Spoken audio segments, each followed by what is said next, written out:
The Lord be with you and with your spirit. A reading from the Holy Gospel according to Luke.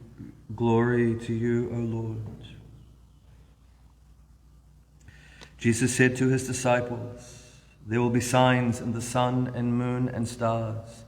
On earth, nations in agony, bewildered by the clamor of the ocean and its waves. Men dying of fear as they await what menaces the world, for the powers of heaven will be shaken. And then they will see the Son of Man coming in a cloud with power and great glory. When these things begin to take place, stand erect, hold your heads high, because your liberation is near at hand. Watch yourselves, or your hearts will be coarsened with debauchery and drunkenness and the cares of life. And that day will be sprung on you suddenly, like a trap. For it will come down on every living man on the face of the earth. Stay awake, praying at all times for the strength to survive all that is going to happen, and to stand with confidence before the Son of Man." The Gospel of the Lord. Praise to you, Lord Jesus Christ.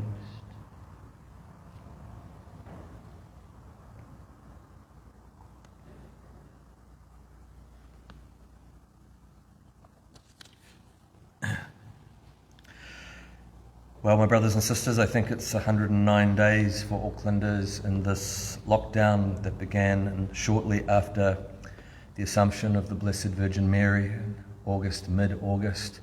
And now it's 15 Sundays where we have not had any access to the churches or participation really with Mass. And of course, as we all know, it's the first Sunday of Advent, the beginning of the new liturgical year, where we come again to renew and to restart with the Lord. And as we all know, I'm sure, the way that we live a healthy and holy spiritual life is to constantly restart. The saints are those who are not those who never fall, but those who constantly restart every day, every moment they know that they've failed to correspond to the Lord's goodness, love and grace. They restart, get straight back up, do not look at themselves, look at Christ and keep moving forward, trusting in His goodness, His mercy and His love. And there at the beginning of a liturgical year, we come back round again and again through this cycle. We must renew this intention to restart with the Lord, reconsecrate ourselves to the Lord, look again at the mystery of Christ and ask Him to give us a freshness in His love. And we especially need it in these days where so many issues and obstacles seem to be in our path and in our way on the road to living the life that we've become accustomed to. As you would have seen, and I'm sure you already are aware, I've put out on my Facebook page, it's on the parish website, and on the parish Facebook page, the details that we'll be undertaking, the structure that we'll have for the traffic light system. And as I have shown over the last many Sundays preaching on these topics, the virus itself, the vaccines, the mandates, the possible segregations that the government have been asking for. I have set down in the structure that we have for this parish masses that are open to all. So we will not be entering into the differentiation and segregation that the vaccine certificate system and the traffic light system, if we run them side by side, will ask for.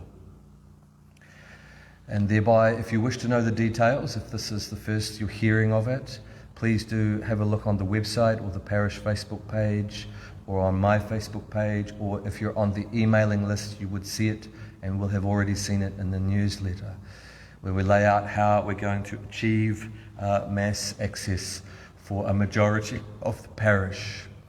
At Traffic Light Red, which is where we will be beginning in Auckland, The government have sneakily changed it in the last few days, which thankfully the secretary here, Alan, picked up upon. They moved and changed the number from 10 to 25, but never really announced or told that to anybody. Once again, a lack of transparency and a lack of honesty from the government, and in fact a kind of a deceptiveness, because having Mass for 10 is very, very difficult.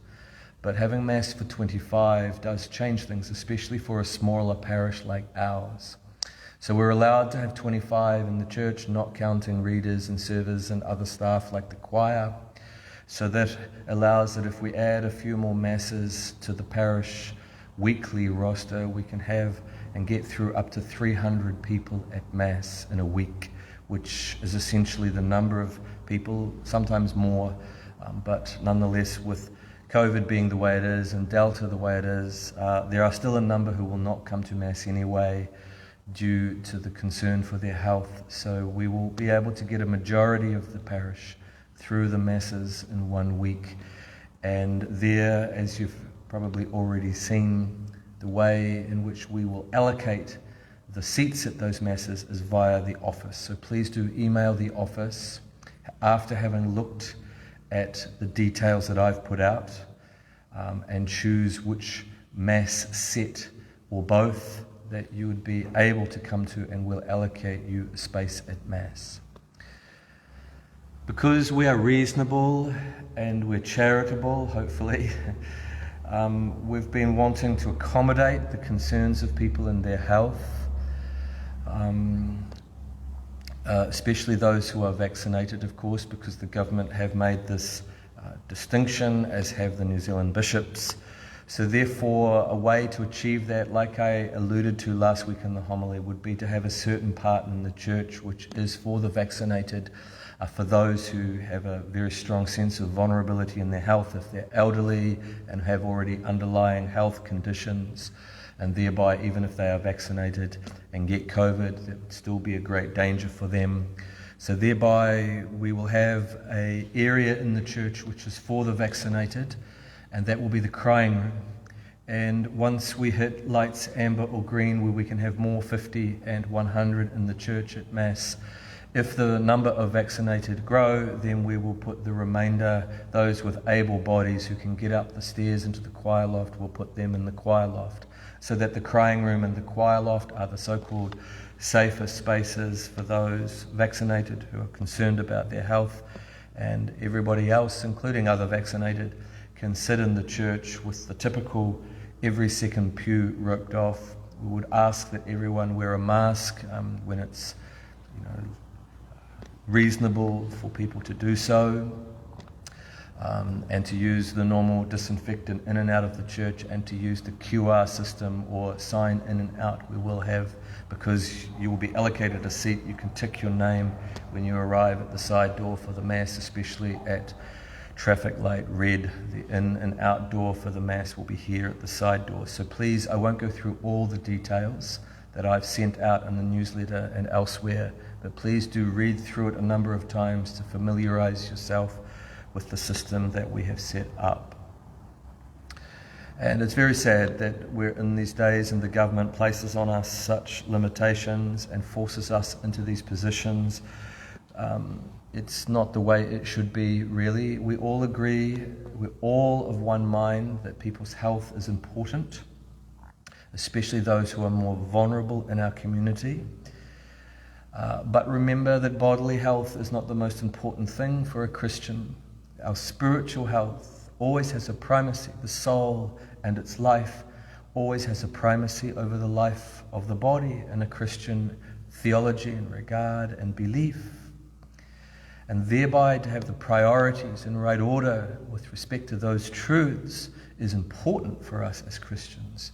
And thereby those priorities should be the things that order our decisions and give light to our decisions.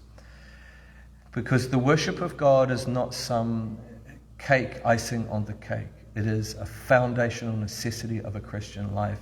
And the freedom to worship is given us by God alone, not mediated through a mechanism of the state. It is indeed mediated through the authority in the church, of course, the bishops, have that authority to regulate the worship.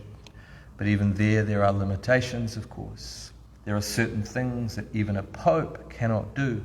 For example, a pope cannot get up one day and decide that he's going to cancel Lent, or decide that he's going to suppress some of the Eastern rites of the church. Even if he had the so-called legal power to do so, it would be incredibly sinful and wrong for a pope to undertake such actions. So when people say that the authority in the church can regulate things and think that that's somehow an absolute power over the life of the church, it is not. The Pope and the bishops are there to serve what has been given in the Revelation and the liturgy. The foundational elements of the liturgy especially are there given by Christ and are constitutive elements of the tradition which the Pope and the bishops are called to serve and are not masters of. It's a very, very important truth today to remember such things. So, as I've said last week, there are certain important reasons why I have chosen not to enter into the distinction when it comes to mass attendance and to run separate masses for the vaccinated and the unvaccinated. Because I believe it's a dangerous step to step into such a segregation in today's world and in this time of history, because I think it will easily be abused. There is a mission creep that is going on in many areas of life today. And sometimes people will say, and you see it said time to time in these debates and in the Christian spheres of these debates, that people are overreacting. It's not what they think. The government is okay. It's not going to push any further. There won't be this mission creep, or there won't be a slippery slope. Well, let me just give a couple of other examples in today's world where there have been these mission creeps and slippery slopes. Abortion. When abortion was brought in the 70s, in 73 in the United States, and a number of years later in New Zealand, I think it was 77, everyone said it was just so that it would be safe, legal, and rare. And over time, these things have crept up to the point that last year this lovely Labour Greens government reformed the law such that now we have abortion up to birth. And at the time, Andrew Little, the Labour MP, was accusing anybody who was talking of mission creep and slippery slope that they were scaremongering, that they were dishonest, that they were lying and deceiving. And then, of course, only a few months later, we have the first baby that was aborted very late term and was left to die for 2 hours on a table in an abortion clinic. This has been the story of the abortion industry for the last 50 to 60 years, saying that it's only in special rare conditions and then making it available to all, abortion on demand, and the most barbaric practices undertaken in our so-called civilized societies. Mission creep of the worst kind, and they lie and cover it up, will never be honest about it, never address it, because underneath all they want is the convenience to get rid of the child if they want the woman to do so, if the woman wants to do so, or anybody else in the community for that matter. Another example, the whole gay political movement. At first, in the name of tolerance and compassion, to decriminalize homosexual activity, and that's all they say they wanted. Then they just wanted to be able to have equal space in the community. That's all they ever wanted. Then they want civil unions. No, we don't want access to gay marriage. This is all we ever wanted. Then they get gay marriage and they say this is all we ever wanted. And now they're pushing for adoption rights, access to reproductive technologies. There's always mission creep when it comes to these moral matters. And it's a deliberate ploy. It's the way they operate. They claim they only want this little step, but the end goal is to transform society, to redesign, socially engineer the society according to their liberal, progressive principles, and now it's the cultural Marxist principles. We'll come to that in a few moments. Another one, euthanasia. At the beginning, it's just mercy, it's compassion, it's only for those that are fatally ill with illnesses where the pain cannot be treated. And as we know overseas, there has been extraordinary mission creep in every single country where the thin end of the wedge is initiated into law and slowly expanded to such a point in the most progressive countries, they now will put out of their misery so-called young people who are suffering from depression. Legalized murder by the state, just like we had with abortion. And they are only but a few examples of where everybody says at the beginning, no, it's only in the exceptional cases, it's only a temporary thing, it's only for this, it's only for that, and then we suddenly find, because of the laxity and also the aggressiveness of the proponents, this becomes a widespread, accepted practice in the country and population, and everybody accepts it. Then further, they go another step further. The ones who oppose it, abortion, gay marriage, and the gay lifestyle and everything that comes along with it, euthanasia, and now the whole transgender movement, and all the other woke ideas, those that stand on the other side of these things are the immoral ones. They've managed to turn the tables, which they were always intending to do, such that in time the Bibles will be outlawed or they'll have to be edited on particular topics because we do not fit the cultural Marxist ideology of the time and the progressive so-called values. And it's the way they have been working. They begin to bring in and get they reverse the morality, and then they point out the difference. So those that are on the other side, especially it'll be conservative people or Christians, those with religious values, they will say those people are different. Then they'll begin to say those people are immoral. Then they'll begin to say those people should have things taken off them unless they bow to our morality. And then they'll say they should be punished for the position that they have. And they begin to demonize that portion of the community. And this has been going on for a long time. Anyone who has the eyes to see it, the way that the mainstream media, and this is just one example, paints Christians is always to stir up a kind of animus. Most of the time, every now and again, there might be a feel-good story that's at least a little bit fair. But so much of the liberal mainstream media institutions run an attitude towards Christians in that way, and many of the papers that are taught in the universities are taught that way, such that we are seen always more and more as the ones that are nasty, that are immoral, that are judgmental. And yet the opposite is in fact the truth. The woke ideology of our time is so judgmental if we do not stand in their values. It will cut, demonize, ostracize, and outcast. And that's what I'm worried about with this beginning of segregation with the vaccinated and the unvaccinated. People are saying, don't worry, it's only temporary. Don't worry, it's just on this facet. It will not go any further.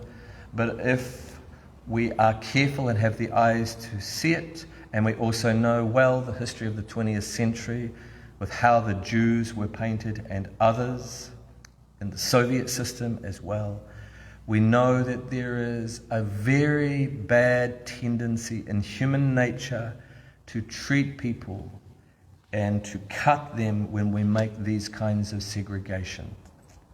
It's happened in the past, sadly, from time to time in Christian history. Thankfully, it's only been very, very small and in minority pockets.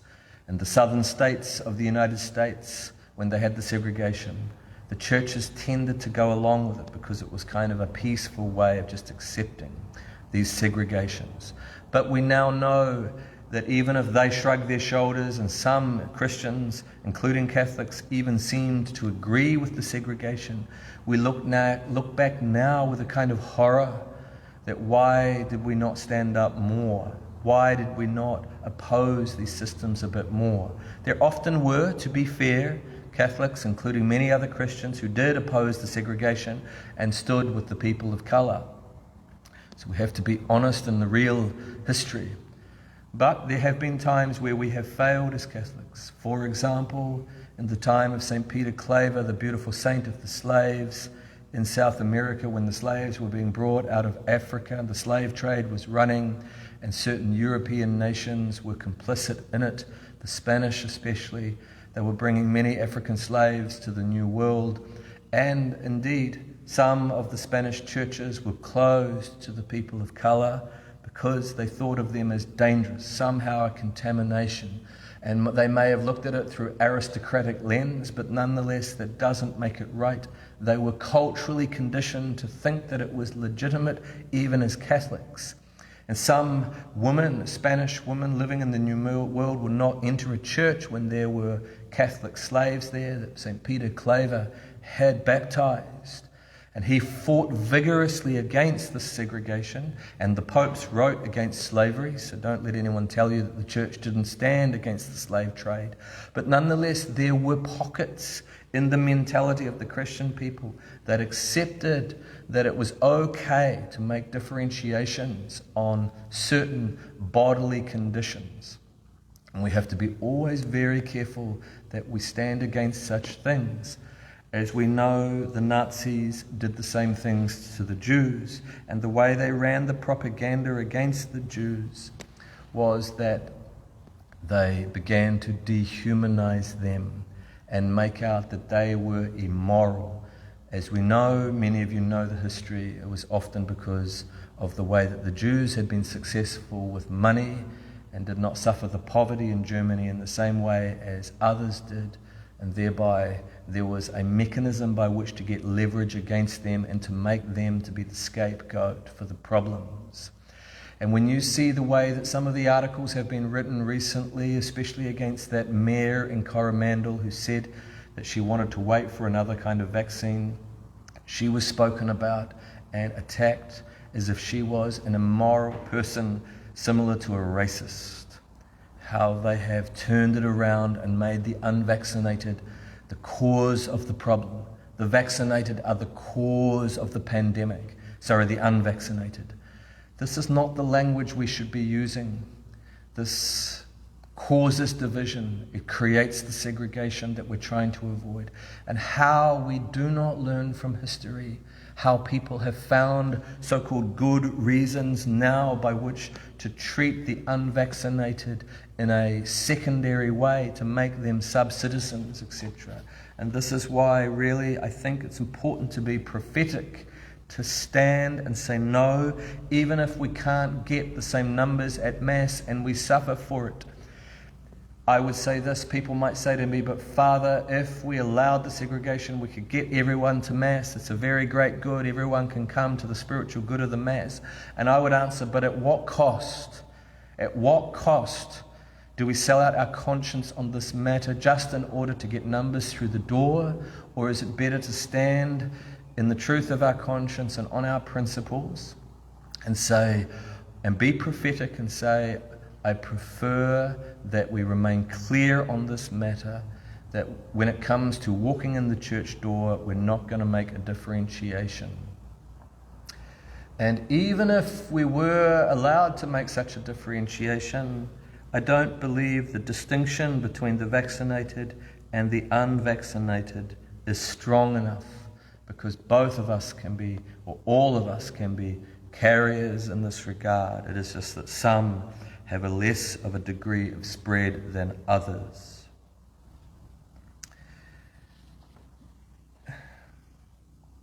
The same things, remember, my brothers and sisters, happened in South Africa with the apartheid system, where it was skin color and ethnicity. Sometimes people are segregated on their genetic structure.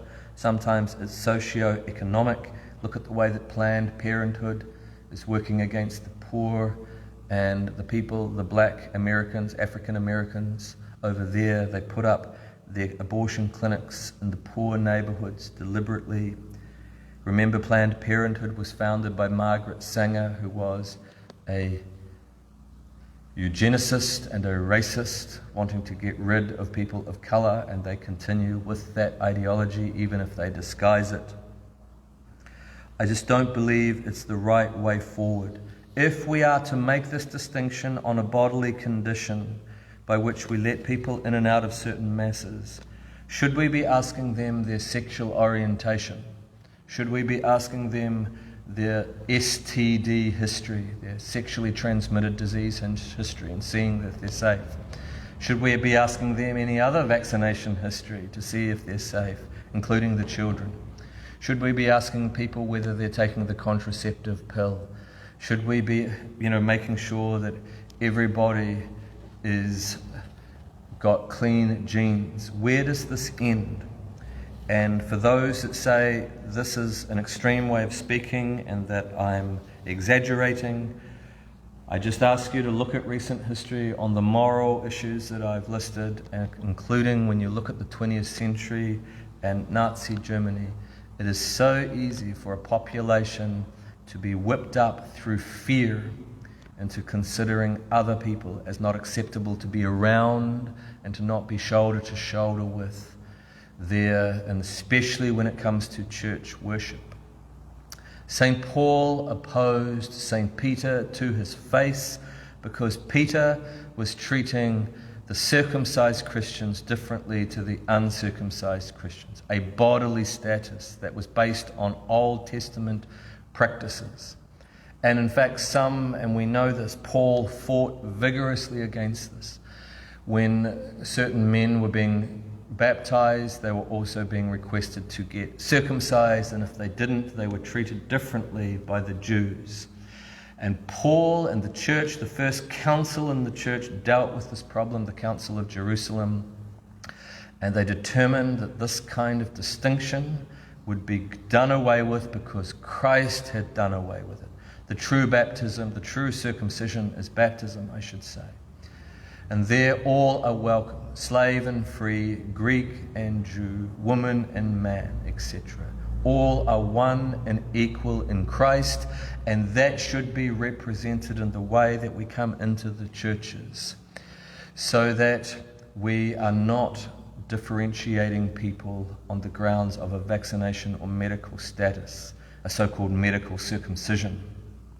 But in saying that, because some will want to quibble with me and say, but aren't you segregating people by putting them into the crying room? No, that is a free choice that they can make, and it is just me trying to be reasonable and trying to be charitable towards those that feel very vulnerable, because I don't want them feeling so fearful that they completely stay away from Mass. I do want them to have a place where they can sit peacefully, and the crying room is the best place to do that, and I will take communion to that section of the community so that there's not the same risk that people feel as if the vaccinated were giving, unvaccinated were given communion first. That is the workaround that I've tried to adopt in order to at least try to accommodate all in a charitable and inclusive manner. Please do read through the newsletter and the other editions that we've put out to take in all the details. After Mass today, there will be adoration again, following the Mass until 6 p.m. drive-in adoration. I'm still unwell and I've had some blood tests. The doctors are not quite sure what's wrong with me. I'm still not well at all. So I do say some prayers, and I do thank you for your prayers. I think it'll pass. I've had these kinds of things before, but we wait and see what the blood results show. In the name of the Father, and of the Son, and of the Holy Spirit.